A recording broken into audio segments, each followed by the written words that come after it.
Hi, I'm CJ Elmberg at Transwest Truck Trailer RV in Fredrick, Colorado. We've got a really versatile trailer sitting behind us here. This is a 2026 Cimarron Lonestar. It's a 28-footer with a side ramp and some traveling gate. So it's a great trailer that maybe you want to work and use for the cow-calf operation and the farm, the ranch, but also take it to some shows. It's a really cool setup. Before we start walking you through it, let's go ahead and take a look at the drawing. I'll show you some specs and again how the trailer's laid out. Like I mentioned, it is 28 foot on the floor. It is 8 foot wide and it is 6'4" tall. So that's kind of the general specs of the trailer and how it's laid out. It's a straight stock trailer, so no front tack room on this guy, but again, a very versatile trailer from the usage standpoint.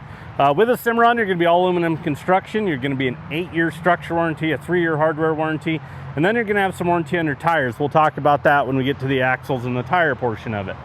First, we'll just start here at the nose. Up at the top rail, you're going to notice 3 button lights up there. That's something that they changed here over the last few years. We were constantly kind of putting those marker lights on the front there, on some bigger, custom trailers, but they went ahead and made it standard. It really dresses up the front of the trailer. As you can see, this is going to be black sheeted. So even the nose is black sheeted on this guy here. And then from there, you're going to get this coupler. This is rated for 25,000 pounds. It is a B&W coupler. This is their 3rd generation. When you get into these bigger trailers and depending on what you're towing them with, this gives so much flexibility to take this coupler and put it up into this sleeve a little bit farther. If we have a taller truck, a hauler, something along those lines that we need this lower hole drilled in there. And why this is the 3rd generation, B&W, Cimarron, and just feedback from us and customers have just made this evolve over the years. But again, you get this lower profile handle. It used to have a taller handle, so you didn't get this lower hole drilled into it, so we didn't quite have as much flexibility.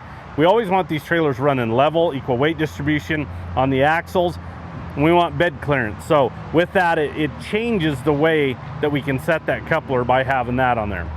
Underneath the gooseneck, this is a 28-footer, so it's a little bit bigger trailer. So we went ahead and put a electric over hydraulic, the equalizer jack on this with a manual override. When this thing's loaded, maybe you've got some equipment you want to leave on the trailer itself when you get home, get to a show. Instead of hand cranking it, it's really nice to be able to reach right up here and push that button, and up and down the trailer goes.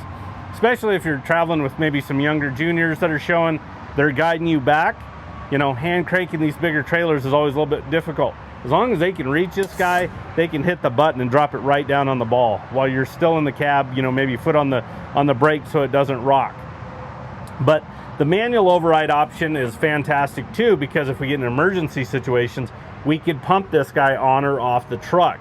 Okay, there's another version, it's a little cheaper, but it doesn't have this, so then you have to get power to it. We've had a customer actually tell us here recently, they traded in a trailer, their new trailer, she walked immediately to the jack, looked over on this side for this manual pump, and she goes, good, that has it. I'm never owning another one without that.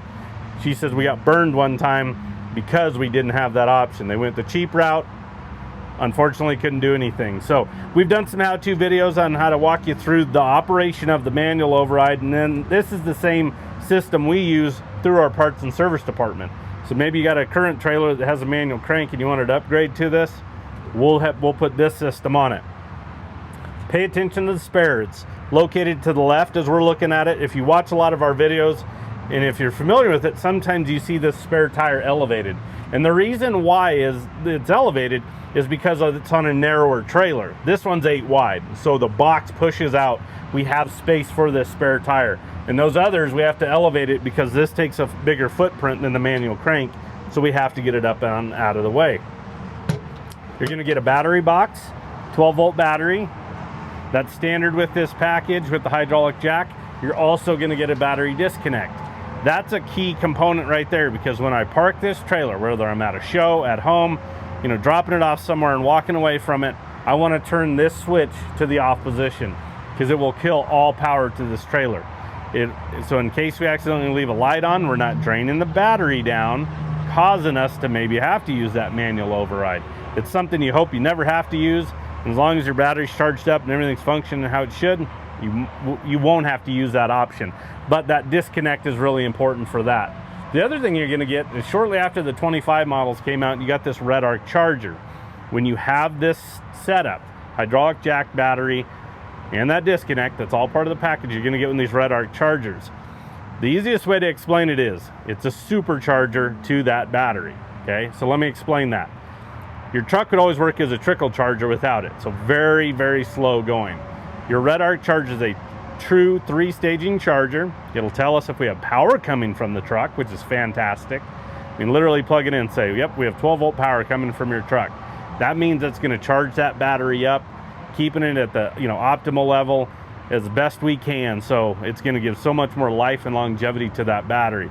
It'll also pull from the truck what we need to top that battery off. So it'll kind of regulate that as well.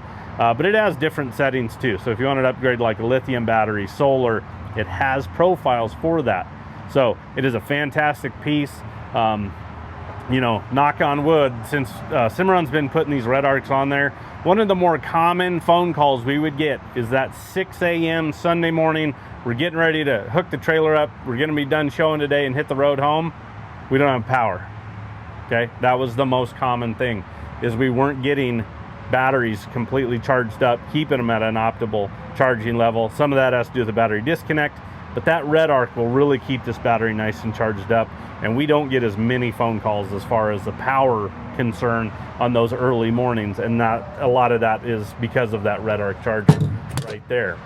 Now, I talked a little bit about leveling this trailer with the coupler.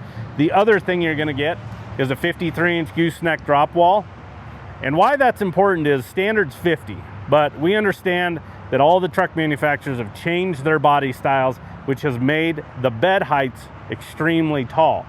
That is a challenge to get these trailers running level and bed clearance. You're kind of giving one of them up. You're going to compromise somewhere. Am I going to nose this trailer up so it's running all the weight on the back axle pretty much, or am I going to have it level and have minimal bed clearance tearing up a bed on a really expensive truck? So I'm never going to tell you you're not going to do that, but by us making this small adjustment from 50 to 53, it allows us to adjust that coupler, set this up on your truck with adequate bed clearance, and again, equal weight distribution on those two axles. The other thing on a Cimarron nose is they're 8'2" long. They're a little bit longer than a lot of the other standard manufacturers out there. And why that's important is if you're running like a long box with your tailgate down, sometimes you have to watch on other manufacturers that tailgate getting into that cover on that hydraulic jack. You can see it sticking out past that spare a little bit. On a Cimarron, because that added length, you can drop that tailgate and you can still walk through there. So it gives us a little bit more, just maneuverability. Also gives you more storage because we've lengthened it. So here's a good look at the black on this trailer here. There's a lot of different color options, white standard, but black, charcoal metallic, silver metallic, those are the more popular. Caribou's a new one. It matches the Ford brown Caribou that's out there. We can do some custom colors. We can do some graphics for you, do some wraps, that type of stuff. Farm logos, brands, that type of stuff. We've got a sister company that can help you out there. So this is where the trailer becomes versatile, right? Okay, so side ramp, fantastic option for using this trailer for show cattle, maybe even other species. You've got that capability to come off the side. So what's fantastic about it is whether you're loading your cattle or other livestock up here, or even equipment. Maybe you've got a upright show box, some blower carts, some fan carts, portable generator. It's so much easier wheeling them up on the side ramp coming into the stall area rather than lifting them up and in here. As we come in up at the gooseneck area, you're going to have a calf gate, 16-inch, goes all the way across. This guy here drops down. As you can see, the storage, because of the depth, because of the width of the trailer too, you got a ton of storage up in this gooseneck deck area. Over to the right, you're going to notice a tray. That is going to store our plexiglass. We'll talk more about that, but keep in mind and remember where that's located. But again, really easy to throw items up here and then go ahead and then lock it into position. You're going to notice this location here ahead of the ramp, and then the same over here in front of the escape door. That's because this trailer is equipped with 2 traveling gates, okay? ton of flexibility. We'll talk more about that here in a minute. But we could actually take this traveling gate, both of them, slide them ahead of the ramp, ahead of this access gate, and lock them right into here. So we could have one big compartment if we wanted, or one or the other. So that's where the flexibility of the two traveling gates comes into play. We can have 3 compartments, how we have it set now. Slide this gate forward, we can have 2 compartments, we can slide the other one all the way up, you can have one big compartment wide open. But by having these traveling gates, you want to talk about setting the trailer up how you need it to. Okay, maybe you want to put equipment up here, maybe you got a cow-calf pair, maybe you got a bull, maybe you got some steers, some young heifers, some bred heifers. We need to kind of give them a little bit of space without wasting space, okay? Fixed gates, your stall sizes are what they are. So with this, we can actually manipulate these stall sizes all we want, because you're gonna have these 2 traveling gates. This first one here, actually both of them are 48-inch swings, no threshold. So if you notice, there's no bar for the cattle to step across. They swing both directions.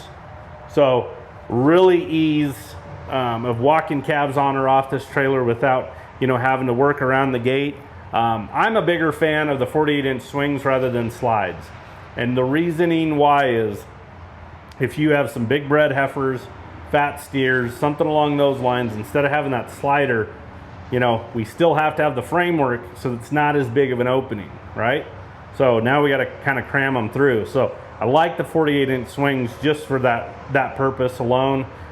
If you notice, the hinges are on driver's side. You know, if you're used to a lot of our stock trailers, they're hinged over here on passenger side with their fixed. So we have to rethink how we're walking calves on or off the trailer. That makes so much more sense to have it hinged over here on driver's side when we're walking them on or off. Now, I'll probably have you step on the ramp, just because I'm going to move this first one here and get it out of the way, and then we'll look at the second one. But it just goes to show you how easy these guys are to operate.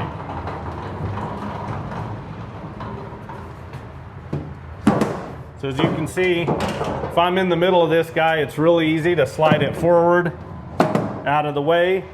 It's because it runs off this track that comes off the ceiling. Okay, it's not tracks here on the side of the trailer. Okay, manure can get in there, dirt can get in there. The gates also want to bind on you, to where as long as you're in the center of that guy, it's so easy to move back and forth. So as you can see, your younger juniors can even move those gates. That's how easy they are. So again, that gate's out of the way. Now we have 2 compartments.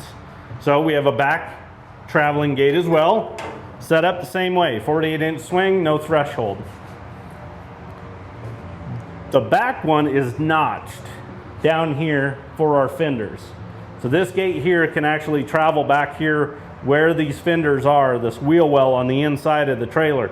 So I can run this back. This track goes 24 foot, okay? 28 foot stall area. So we can move it clear to the back and have just a small 4-foot section on the back of this trailer or anywhere forward. But again, this one here is notched for the wheel well. The front one is not, so it'll stay in that this front area as far as from these fenders forward. As you can see, they lock in on every upright post. So you want to talk about, again, that flexibility. And then where you have your larger posts, say for example, like at your side ramp, there's going to be a notch in there for that to actually lock into. So from there back though, every foot, again, ton of flexibility on these guys. Again, you can set them up however you want. You know, we used to do some fixed gates on these guys, but I'm telling you what, for inventory, we either go with 1, depending on the size of the trailer, or 2 traveling gates, just because that's what everybody wants, is that flexibility. You know, maybe you want to just put some equipment at the back of the trailer and utilize all this space. You can shove that gate all the way back, just put that equipment right at the back so it's really easy to get to without, again, wasting a 10, 12 foot stall area as far as those boxes go, because of the flexibility of these guys right here.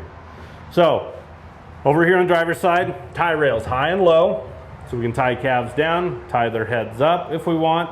You can leave that plexiglass in, don't necessarily have to go around an upright post because you have the tie rail. You're gonna have some LED lights in the stall area here. That way we have plenty of lights in here. You know, there's 3 of them in here. So based on where you put these gates, more than likely, you know, you're gonna have 1, if not 2 lights in a compartment depending on where you're setting them up. So again, you can still get in here and see some stuff in the dark. You can have 6 two-way roof vents. There's 2 right behind the drop wall, kind of some right here, maybe a little bit ahead of the wheel wells, and then kind of about splitting those in the stall area as well. Those are nice because you can manipulate that airflow. Okay, let's remember 6'4" tall. Okay, so heat rises, right?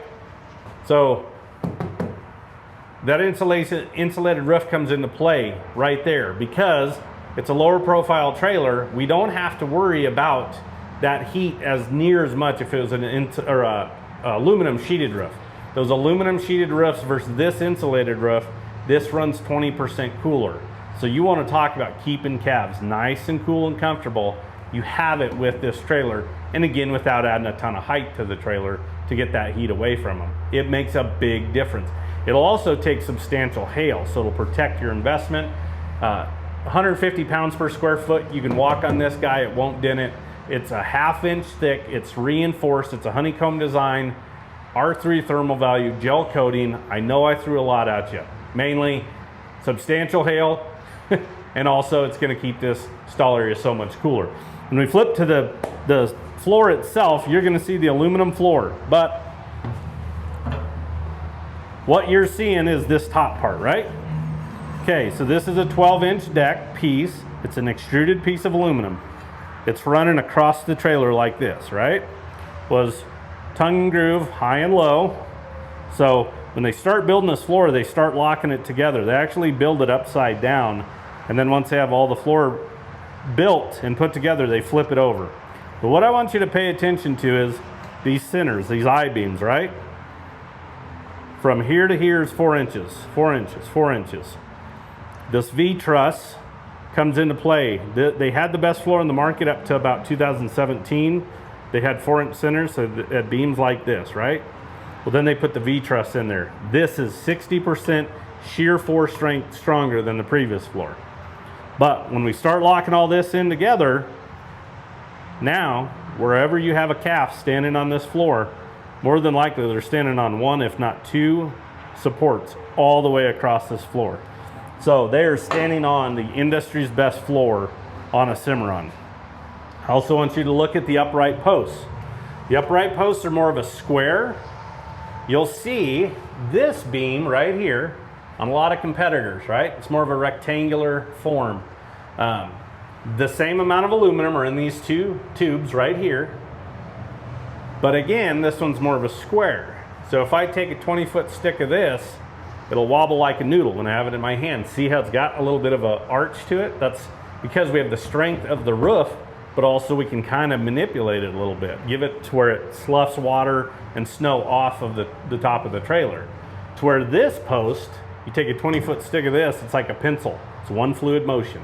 So talk about the strength going up from the floor up and then to the ceiling. So from that foundation of the floor and then building up, I mean, talk about a very extremely well-built trailer out there on the market. So that about covers it in here in the stall area. Again, as we go out, you'll see here's one of those OptiBrite lights. Not a big power draw, puts out a ton of light though. Ramps are really easy to lift. They're spring assist. They're gonna get to a point and they're actually gonna suck into the trailer itself. And then we can go ahead and latch it from the side, and you can lock these guys up here. You've got that capability. But again, as you can see how easy it is to operate. We did a few more button lights on the top rail, not anything crazy. There's 5 of them on there. You can always do more lights. If you want to custom build something, we can light it up like a Christmas light if you want. There's a 16-inch awning light, about middle of it. So it shoots down and out. It's not a pedestal light that's going to protrude up and off the trailer itself. Those have a real tendency of getting knocked off by a tree or something along those lines. So again, light coverage out here. Okay, 3 rows of air gaps. Obviously the lower one's a little bit smaller. That one's really key because, you know, if you think about your calves, their chest floors are radiators, so getting airflow down low is really important. But if you start taking out plexiglass, you saw that tray where it was up in the nose. Here's a tip for you. Carry a roll of masking tape or painter's tape and a Sharpie. And the reason why is we have different lengths of plexiglass because we have a ramp on this side We have that access gate you saw on that side. So there's different, again, lengths of plexi. And it's really simple to know where all this goes if you just take a few minutes, not anything crazy. But if I take out the upper air gap plexiglass, I'm gonna take it all out together, I'm gonna tape it, and I'm gonna write exactly what it is. Passenger upper, passenger middle, passenger lower. Obviously the size, the height of the plexiglass is definitely noticeable, but you still have it on the other side. So keep it all together. The reason why is when you go to put it back in the trailer, you know where all those pieces go. If you don't, I'm gonna give you all these puzzle pieces, I'm gonna say, put it all together, but there's not a reference picture and you don't know where the heck they go. So just take your time. Again, that tray up there is fantastic because we're not throwing the plexiglass on the deck. You're not throwing fans, other equipment in there that could potentially break this plexiglass. Put them in that tray and keep them nice and safe.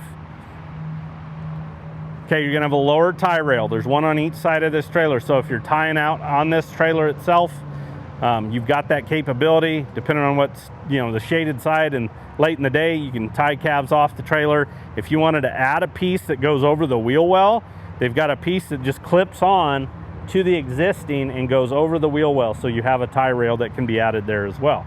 And then there's a good look at the axles. So we have two 8,000-pound Dexter rubber torsion axles. There's electric brakes on this, so you have to have the integrated brake controller or an aftermarket. These are 17.5-inch aluminum wheels. Aluminum wheels are standard on Cimarrons. And then you've got these Cooper 18-ply tires. So really good running gear underneath here, really heavy-duty tires. You have a 1-year, no questions asked warranty on the tires themselves. So it's really nice to have that. And that's from your purchase date as well. So you've got some coverage there as far as on the wheels. At the back, we've got a gate with a slider. Okay, I've got the slider open and there's a reason why. Again, we're an 8-foot wide box, right? So a lot of times this can be a little bit narrow. You get the hardware in the door. We like to build ours with this 36-inch wide opening, just for the reasons I was telling you about those traveling gates and the swings. Okay, big breads, fat steers, if we're butting up against another trailer, hopping them across that larger opening, we get all that hardware out of the way, that alleyway, just having the flexibility to hop in there, it gets it slid out of the way, and it helps that the box is 8 foot wide in order to do that. You're gonna have a 16-inch awning light at the back here. So again, you have light at the back of the trailer. Switches for our stall lights. And these load lights are all right here at this back corner. I can individually turn them on. On the back tail lights, you're gonna have that white X. And that white X is a built-in backup light itself. So when we throw our tow vehicle in reverse, it's actually gonna lighten those up. That way we can see. Again, we're 28 foot on the floor, 8.2 nose. Our truck is a long distance away from the back of wherever we're at. We're gonna get to places unfamiliar, get home late at night, where it's just dark. It's nice to have that light coverage, and you've got it. Compared to their horse trailers, this rear bumper is bigger. So they did it for a while, and a lot of other manufacturers will put on their standard horse trailer rear rubber bumper. Well, it's smaller. Well, you have the potential to get into that hardware if you're butting up against another trailer or an alleyway. So they put a larger rear bumper on their trailers if it's a stock trailer. There's those lower tie rails I was telling you about. So you have those here on driver's side as well. Same thing, plexiglass high and low. There is a little bit of a trick to them. I like to keep a pocket knife and just kind of one piece ahead of the other. You just kind of get them split open. You can see they kind of butt them right up against each other, so it's really easy to just run that pocket knife in there and just get them started. They're 4 foot to this notch, okay? So that's why that tray is built a certain size, because that'll be the largest size that they're gonna throw in the actual trailer itself.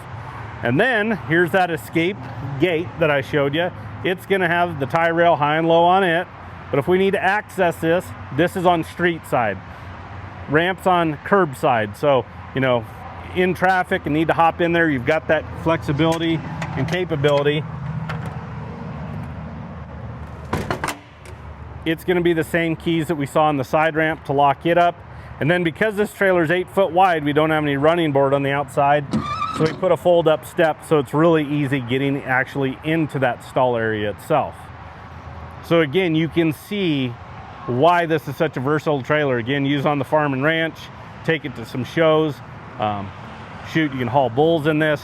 Again, pairs, you can split calves, you can split cows, and then no matter what you're showing with, you've got that, again, that flexibility with the 2 traveling gates. So I'm going to give you the stock number for reference. Again, it's a 2026 Cimarron Lonestar 28 footer, 5N250428. We do take trade-ins, so if you're looking to upgrade or downsize, we can help you there. Financing is available and delivery is an option. So we could potentially bring this to your doorstep. So give us a call. Anybody on the sales team can help you out. That number is 303-684-3400. Appreciate you tuning in. Have a good day.